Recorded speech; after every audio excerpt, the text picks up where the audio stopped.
In 1922, a 23-year-old boy was standing in front of Cecil Hotel in Shimla.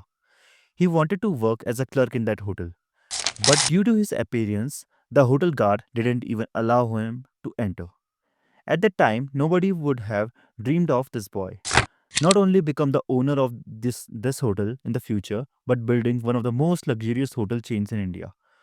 This is the story of the Oberoi Hotels. In the year 1898, in the undivided India's Punjab province was born Mohan Singh Oberoi. He was just 6 months old when he lost his father in an epidemic. In spite of that, Mohan's mother ensured that he received education. At the age of 16, he wanted to Lahore for his college education and joined Dev College, DAV College. And there, two important things took place in his life. First, he learned to communicate in English, and second, he got a part time job in shoe factory. With time, he developed a deep understanding of design and production process. First, he became a supervisor from a normal worker and then rose to a full time managerial position. Rising from poverty, Mohan felt that his life was settled now. But then the story takes a twist. Protests started in the entire India against the Rowlatt Act implemented by the Britishers, which negatively impacted many businesses.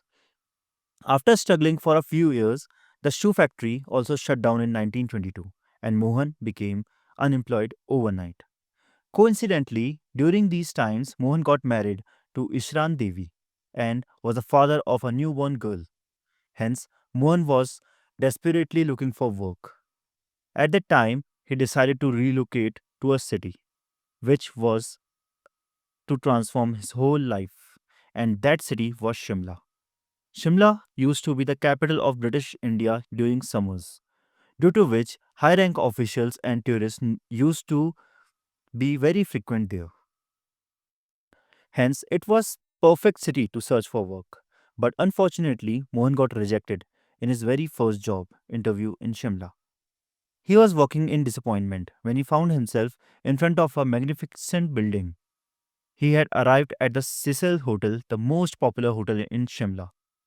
He saw the high profile guest and top notch staff there, after which he was determined not to leave Shimla till he got a job in Cecil. He took he took a deep breath and began to enter with confidence.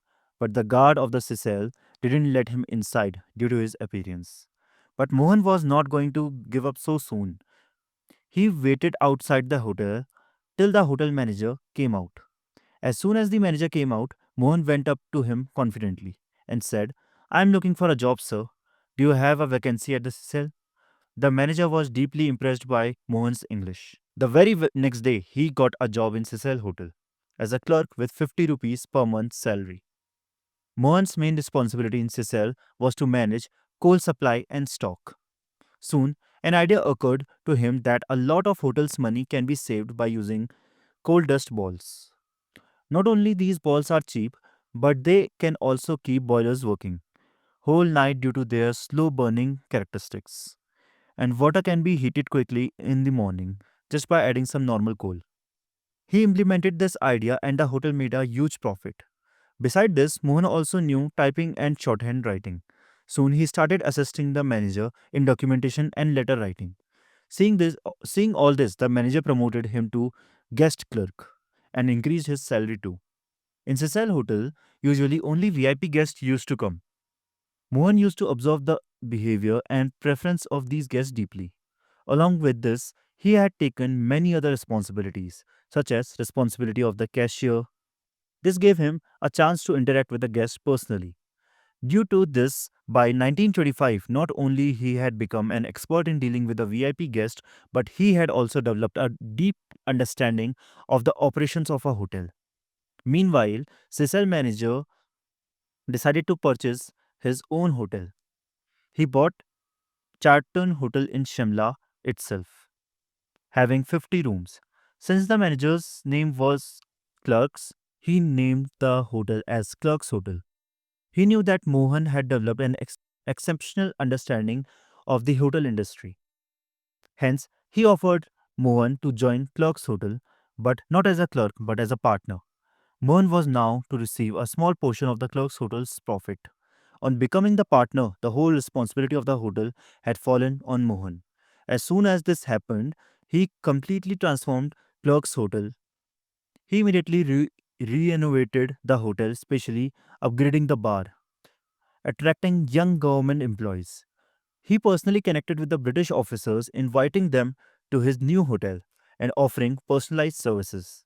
Finally, his wife, Ishran Devi, ensured that he personally brings all the hotel supplies from the market. So, so that there is no compromise in the quality, quantity, and price. Due to this, the occupancy of Clark's hotel soon doubled, reaching up to 80%. Then something happened that could have caused the hotel to get snatched out of the hands in a go. Clark's wife fell seriously ill, and Clark decided to return to England. After selling the hotel in 20,000 rupees, Mohan was very disappointed. The future of the hotel was uncertain in spite of such hard work, and he didn't have money to purchase it himself. Seeing the situation, Istan Devi sold her entire jewelry, but they still couldn't collect sufficient amount of money. To arrange the remaining amount, Mohan took a loan on high interest rate from moneylender in his village. The risk was very high, but he was confident that he would repay the loan by earning profits. At the age of 34, Mohan Singh Oberoi had become the owner of Clark's Hotel. But along with this, he had a huge debt on him. So Mohan and Ishran Devi worked even harder than before and reinvested all the earnings in the hotel itself while living very fr- frugally personally. Ultimately, within 2 years itself, he repaid the entire loan amount by running the hotel successfully. One of the main cause of Mohan's success was his communication skills. He had acquired a strong command over English language, due to which he was not only able to impress clerk's manager, but was also able to deal successfully with the guest of his hotel. And today, the importance of English for career success has increased even more. But now, Mohan didn't want to be limited just to a 50-room hotel in his life. Now he wanted to build a whole empire of the hotel business. During this, he became to know that hotel is available at a lease in Calcutta, and this hotel was the Grand Hotel. With 500 rooms, Grand Hotel was one of the biggest and most prestigious hotel not only of Calcutta but entire India. This was one of the Calcutta's very first buildings with a hydraulic lift and had hosted royal families, celebrities and celebrities for many years. But recently, due to contaminated water, there had been a typhoid outbreak there that claimed the lives of 6 people. After this incident, the hotel's reputation was reduced to dust. That's why in 1937 this hotel ultimately closed down and its owners wanted to give it on lease. Now Mohan had two options in front of him. Either keep running his small hotel in Shimla without any risk or try his luck by taking a hotel on lease that is 10 times bigger than Clark's hotel. Mohan chose the second option and took the Grand Hotel on lease at the rate of 8,000 rupees per month. But when he inspected the hotel's condition properly, he started to doubt his decision. Every wall inside the building was covered with a thick layer of dust. The paint was peeled off and the interiors were badly damaged. The hotel needed a magical transformation in order to revive it. So Mohan took a loan once again and executed a massive cleanup operation without delay, in which the hotel's each and every corner was deeply cleaned. Interiors such as tuppers, trees, gilt mirrors, marble pillars, and everything was restored. Finally, he personally reached out to the hotel's old staff, such as chefs, housekeeping and staff and porters, etc., and made them join the hotel again because these were the people who knew the hotel at the best. But one thing was still to be restored, which was the hotel's reputation, which he which was damaged due to typhoid outbreak. Mohan decided to totally uproot the problem. He removed each and every pipe and overhead tank installed in the hotel and installed a new modern plumbing system. Also, he established a new practice in which he himself inspected the hygiene of his entire staff early in the morning, such as nails, hair, and uniform. Eventually, a word spread among the people that not only Grand Hotel is offering more premium services than before, but it is also 100% safe. The occupancy in Grand Hotel started increasing within next 2 years. But as the situation started to get better, another setback presented itself: World War II. With the beginning of the war, Calcutta had become a base for thousands of soldiers of the army, and British needed a lot of space in order to accommodate these soldiers.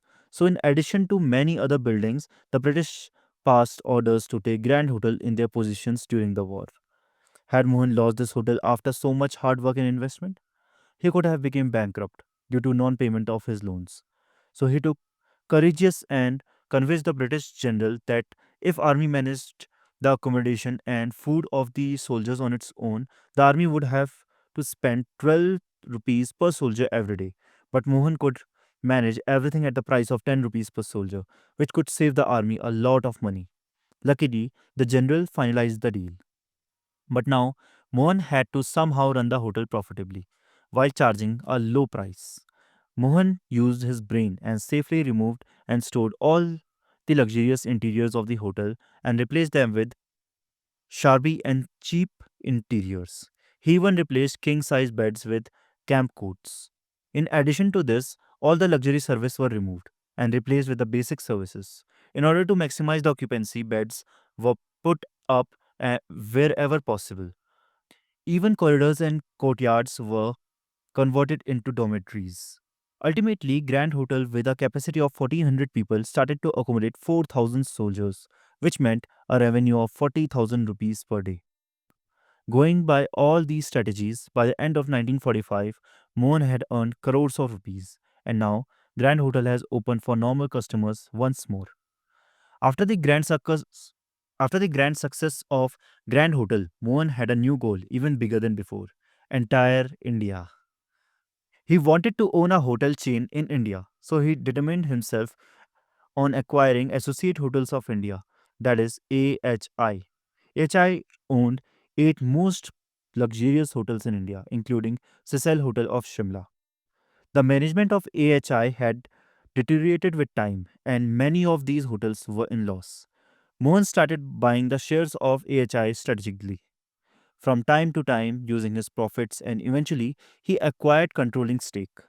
Mohan had now become owner of the 8 most luxurious hotels in India, including Cecil Hotel, the same Cecil Hotel where he was denied entry.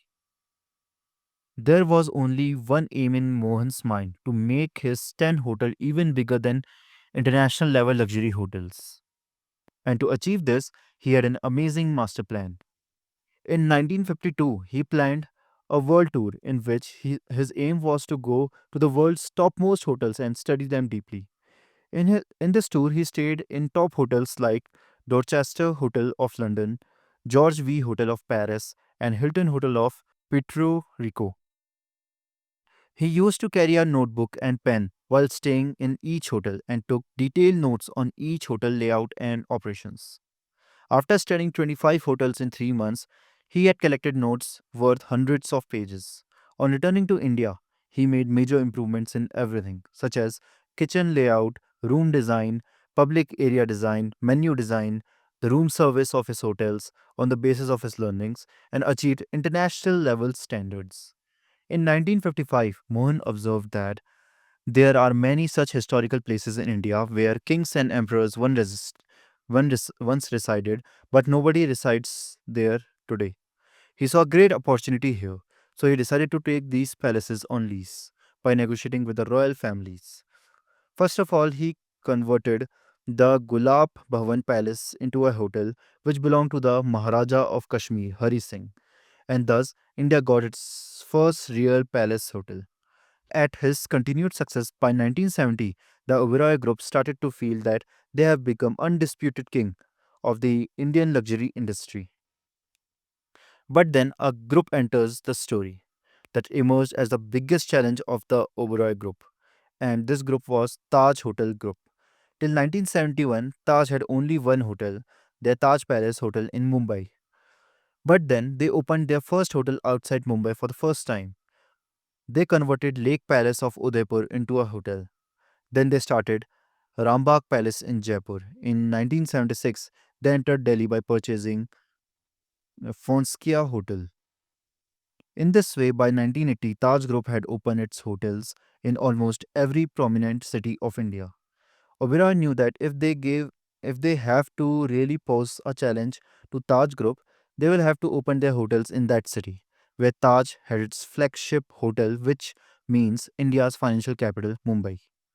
In 1970, Mohan decided that he would build a hotel from scratch at Narman Point in Mumbai. This hotel was to have 500 rooms with 34 floors. It was to be one of the tallest buildings in Mumbai in those times. The total budget of the project was 7 crores, but with time the cost of the hotel reached up to 20 crores. Oberoi Group had taken a loan for this project, and there came a time when the interest payments of just one day had reached up to 1 lakh 20,000 rupees. Due to such a huge financial pressure, the finances of the entire Oberoi Group began to get affected, and it seemed to have construction would have to be stopped. But then, at the age of 72, Mohan himself camped in the Mumbai for 6 months and ensured that the hotel gets completed on time. The hotel got operational in 1973, and things started to get normal for Oberoi Group. But then, Oberoi sustained another blow. Indira Gandhi announced emergency in India in 1975, which caused an economic downturn in the country, and there was a drop in the foreign and domestic travelers. This impacted hotel industry the most. The debt of the Oberoi group increased to such an extent that they faced a pressure to even sell off their hotel in Mumbai. But Mohan did not let that happen. During this time, he noticed that a civil war has begun in Lebanon, due to which many high net worth individuals of Arab countries who used to visit Lebanon for business or leisure began to come to Mumbai instead. Mohan recognized this opportunity and prepared a master plan. He made 200 of his hotel staff learn Arabic by giving them a crash course so that they could communicate with the Arab guests effectively. He printed hotel documents such as room service directory, menu cards, etc. into Arabic scripts. He modified the whole food menu and added the Arabic dishes to it. Due to these strategies, Oberoi Hotel became the first choice hotel for the Arab guest. And in a few years, Oberoi not only paid off his loan but also generated huge profits from this hotel. With this success, Oberoi Group has established itself as India's most prominent luxury hotel chain, and Mohan Singh Oberoi had successfully dealt with the biggest challenge of his life,